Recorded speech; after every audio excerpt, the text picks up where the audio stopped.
In the previous chapter, Alexander set up a plan to cross the mighty river Danube against the barbarian army of Getae, which outnumbered him more than 2 to 1. How will his plan work? Arrian begins chapter 4 of his Anabasis so. They crossed over by night to a spot where the grain stood high, and in this way they reached the bank more secretly.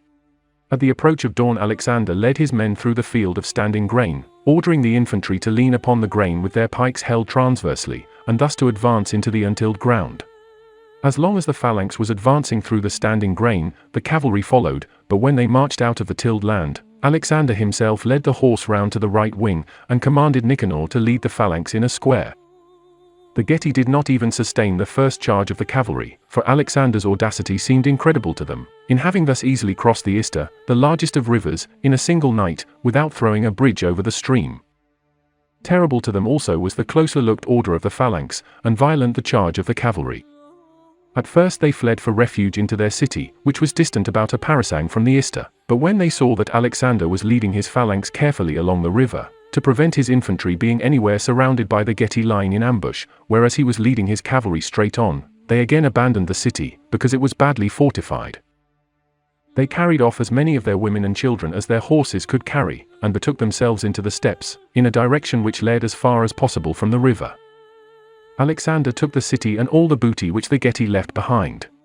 This he gave to Meleager and Philip to carry off. After razing the city to the ground, he offered sacrifice upon the bank of the river, to Zeus the preserver, to Hercules, and to Ister himself, because he had allowed him to cross, and while it was still day he brought all his men back safe to the camp. And just like that, the battle was over. Despite being outnumbered, Alexander's tactics and the discipline of his men managed to win the battle without a real fight. He used his environment, the cover of night and the tall grain to surprise the Getae, who retreated immediately upon the organized charge of Alexander's professional army. What the Getae could hastily gather they took from their nameless city, while the remaining plunder was left for the Macedonian army. The soldiers definitely outdid themselves by successfully crossing the wide river on makeshift and small vessels, as well as bringing horses across. There they had enough time to mount up and follow the infantry that flattened the grain in front. This passage, like those before, almost seems too good to be true, perhaps another case of propaganda. But whatever the case, the result stays the same, another great victory for Alexander and his army, who forged victory from really unfavorable conditions, and made it seem easy to those reading about it centuries later. The remaining plunder, probably consisting of unfortunate women and children that were left behind, were given to Meleager and Philip, 2 Macedonian who will see more action in the coming campaigns, especially the former. Another officer, Nicanor, was charged during the battle to lead the phalanx, was brother of Philotas and son of Parmenion, Alexander's most senior general, who we talked about in the previous episode. Alexander razed the city to the ground, which would not be the last time he would do something like that, but this time, we can once again presume it helped to intimidate the remaining peoples on this side of the Danube. Cross to my side, and this will be done to you.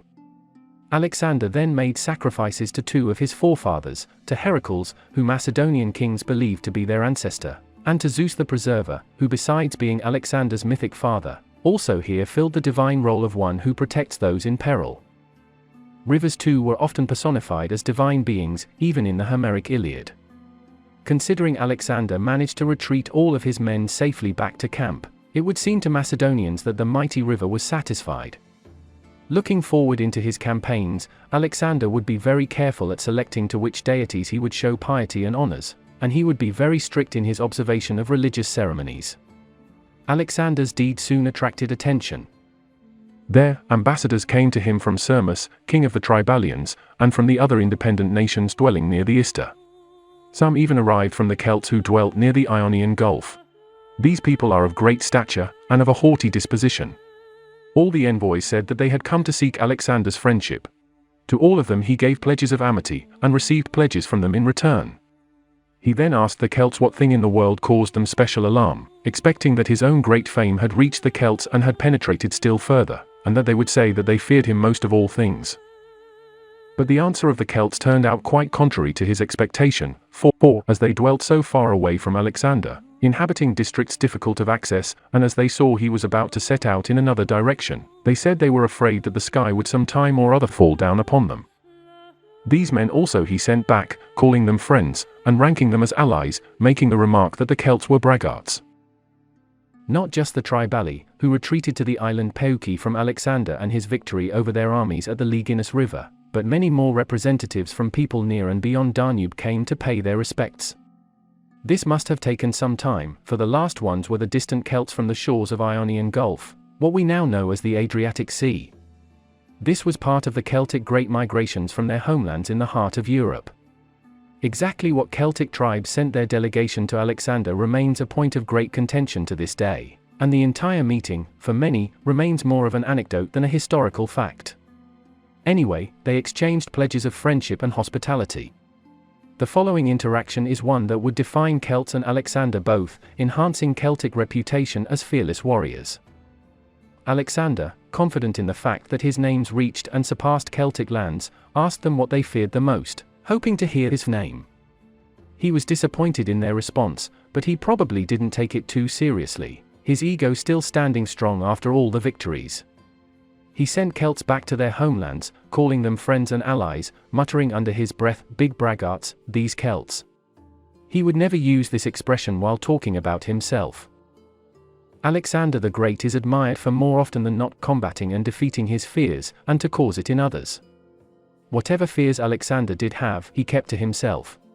Fear of being betrayed, backstabbed, dying unknown, a failure, all these things were kept under the surface, only rarely boiling to the top, fueling his anger and impetuous actions, which we will see in the later chapters.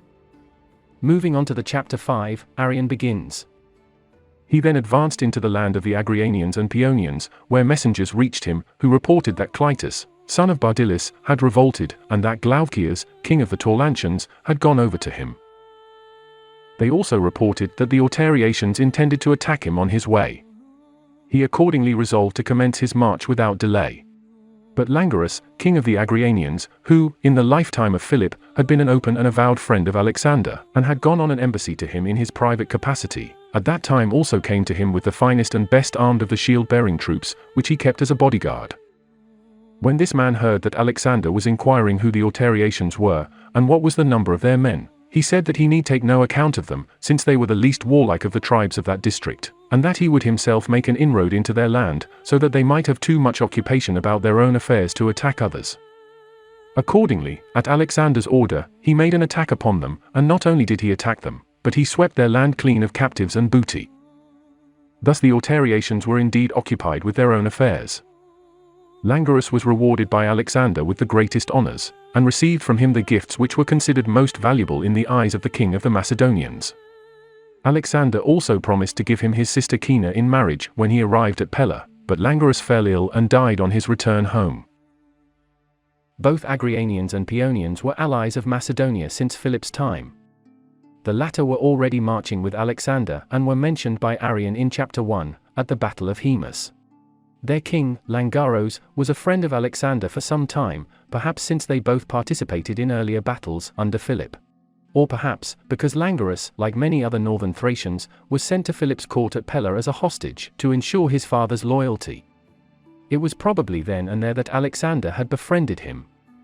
Langarus and Agrianians would take on the Altariatians by themselves, while Alexander would take on the other members of this coalition of Illyrian tribes, who shared the goal of ending Macedonian dominance over the region and removing their constraint on their autonomy.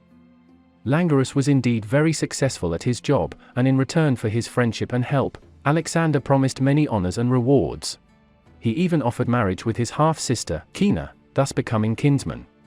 Kina was actually the widow of Amnitas, Alexander's cousin, who was deemed too dangerous to Alexander's ascension to the throne, thus having him executed. The new marriage, however, would never occur. Langarus died of a disease upon returning to his homeland. The Agrianians, however, would remain a loyal and extremely useful part of Alexander's army. What Kina thought of all of this was never recorded, though it is doubtful she shared her brother's grief upon the death of his friend and ally. Some historians even go so far to theorize that she was responsible for Langarus' death, but that is unlikely. Afterwards, she would focus on raising her daughter, and would play a big part after Alexander's death, in the succession wars. But who were these Cleitos and Glaucias and other Illyrians? They were ancient people living on the eastern coast of Adriatic and were ancient rivals of Macedonia. Cleitos, the main proponent of the revolt, already held a grudge against the Macedonians. His father, Bardylis, was killed by Philip in 358 BC, and he was once more defeated about a decade later, robbing him of a father and full sovereignty. Arrian doesn't name what tribe specifically Cleitos led, perhaps Dardani or Dassaretii. Either way, he also convinced King Glaucias of Taulantians to join him. With this in mind, Arrian continues describing the march of Alexander against them. After this, Alexander marched along the river Arrian, and proceeded to the city of Pelium, for Cleitos had seized this city, as it was the strongest in the country. When Alexander arrived at this place, and had encamped near the river Eordikos, he resolved to make an assault upon the wall the next day. But Cleitos held the mountains which encircled the city, and commanded it from their height. Moreover, they were covered with dense thickets. His intention was to fall upon the Macedonians from all sides, if they assaulted the city. But Glaucias, king of the Taulantians, had not yet joined him. Alexander led his forces towards the city. The enemy, after sacrificing 3 boys, an equal number of girls, and 3 black rams, sallied forth for the purpose of receiving the Macedonians in a hand-to-hand conflict. But as soon as they came to close quarters, they left the positions which they had occupied, strong as they were, in such haste that even their sacrificial victims were found still lying on the ground. On this day he shut them up in the city, and encamping near the wall, he resolved to intercept them by a circumvallation. But on the next day Glaucias, king of the Taulantians, arrived with a great force. Alexander marched into Illyria, a place he went to during his exile from Macedonia, a result of a feud between Alexander and his father Philip, sparked by Attalus, the executed general. There, Alexander had been a guest of one or more Illyrian kings, perhaps even those he was now fighting against. This short period is rarely even mentioned in ancient records, yet alone brought up by Alexander in later years, and Arrian skips it entirely. Only the outcome is certain: Alexander was pardoned and reconciled with his father. As for Pelium, despite Arrian's description of topography, its precise site remains undiscovered so far, but it was probably close to the Praespar lakes, near the rivers of Osum and Devil. After a small skirmish, the Illyrians retreated into the city, leaving the dead sacrifices for Macedonians to find. Perhaps Alexander saw more of such barbaric customs during his exile. Whatever the case, he now tried to surround the city with ramparts and siege it, but more reinforcements arrived. Arrian continues. Then, indeed, Alexander gave up the hope of capturing the city with his present force, since many warlike troops had fled for refuge into it, and Glaucias with his large army would be likely to follow him up closely if he assailed the wall. But he sent Philotas on a foraging expedition, with the beasts of burden from the camp and a sufficient body of cavalry to serve as a guard. When Glaucias heard of the expedition of Philotas, he marched out to meet him, and seized the mountains which surrounded the plain, from which Philotas intended to procure forage. As soon as Alexander was informed that his cavalry and beasts of burden would be in danger if night overtook them, taking the shield-bearing troops, the archers, the Agrianians, and about 400 cavalry, he went with all speed to their aid. The rest of the army he left behind near the city, to prevent the citizens from hastening forth to form a junction with Glaucias, as they would have done if all the Macedonian army had withdrawn. Directly Glaucias perceived that Alexander was advancing, he evacuated the mountains, and Philotas and his forces returned to the camp in safety. But Cleitos and Glaucias still imagined that they had caught Alexander in a disadvantageous position, for they were occupying the mountains, which commanded the plain by their height, with a large body of cavalry, javelin throwers, and slingers, besides a considerable number of heavy-armed infantry. Moreover, the men who had been beleaguered in the city were expected to pursue the Macedonians closely if they made a retreat. The ground also through which Alexander had to march was evidently narrow and covered with wood. On one side it was hemmed in by a river, and on the other there was a very lofty and craggy mountain, so that there would not be room for the army to pass, even if only 4 shield-bearers marched abreast. Arrian ends the chapter with a cliffhanger by setting up a precarious situation Alexander and his army have found themselves in. Besides being stuck between a rock and a hard place, he was outnumbered and low on supplies. Alexander sent Philotas, son of Parmenion, on a foraging mission, which then came under threat by Glaucias' troops, but safely returned to camp thanks to Alexander's intervention. But now, he was once again trapped, stuck in a narrow pass between hills and river. Alexander's line of retreat was in danger of being cut off, and he was neither strong enough to cope with the barbarians unless he could lure them into a pitched battle, nor had he food sufficient to last until he could procure reinforcements. Alexander's position was well nigh desperate. And yet he must have Pelium. How will he defeat this obstacle, and will he ever even get into Asia? We will see in the next chapter.